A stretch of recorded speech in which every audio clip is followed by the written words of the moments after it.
let's see what we got here. Okay. It's much wider than the original. All right, let's get this thing unwrapped. All right, so I got it unpackaged. It's not bad. You can tell it came with premium leather. It's not like the cheap leather that you would usually get, you know, for typical aftermarket. It didn't come with the steering wheel bolt, so if you are looking to replace it, it's best if you just order both of those at the same time. Okay, so let's not hold up too much time. Let's go get this installed. Okay, first thing you want to do is disconnect the negative cable in the battery before you do anything electrical. It doesn't require you to do it, but you know, just to be safe, always do that. So secondly, what you want to do is locate these two 8mm bolts. It's right here on the side. You got one right here. You can use a flathead screwdriver to pop those covers off. And there's one right there. So once you disconnect that, you can start removing the airbag.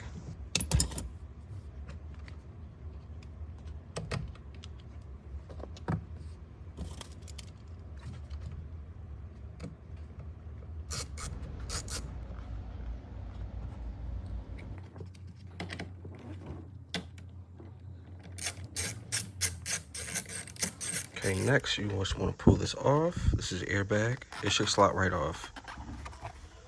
Okay, a couple things you're going to have to do. So first, before doing anything, you want to disconnect these two pigtails here. That's there for your airbag. So pinch them, should slot right off. Secondly, you want to disconnect the pigtail in the middle.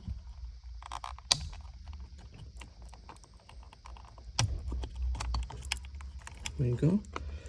Then as you can see right down here, that'll be a 24mm bolt.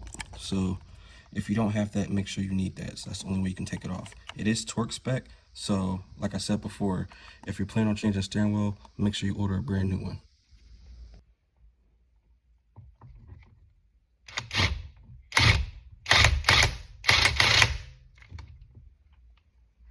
Okay, once you can do that, you can safely remove the steering wheel.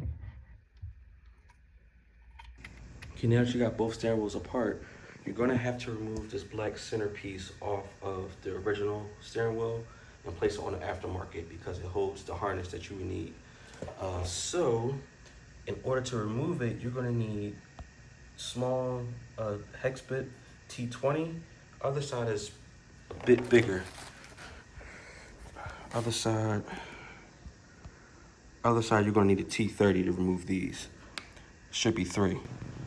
Okay, so after swapping basically the inserts for here onto the new steering wheel, I just wanted to note that on the review, a lot of people said that this bottom one didn't sit properly, that you had to adjust.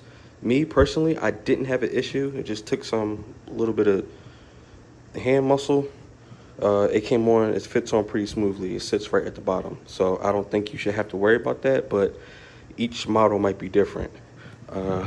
But to get back on it, once you have everything seated properly, it's time to put the old bracket from the old steering wheel onto the new, which is basically your pigtails.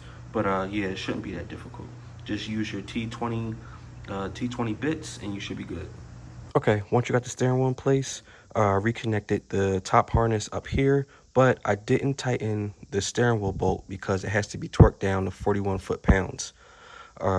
Once I finish doing that, I will turn the steering wheel into the locking position because that'll give me enough leverage where I can torque down the bolt properly.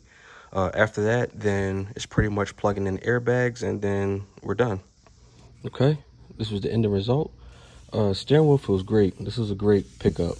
I got this one at CJ Pony Parts. They have 2 other options, one with the suede on the sides, and then they also have one with carbon fiber. But I'll drop a link to those in the description. Also, I'll put a parts list down in the description as well so you can keep up with what to do and what you need before doing a job. But yeah, just want to do a short video just to show you this was a great pickup there at CJ Pony Parts, and I haven't seen a lot of videos on these, so yeah. Subscribe if you're new. Peace.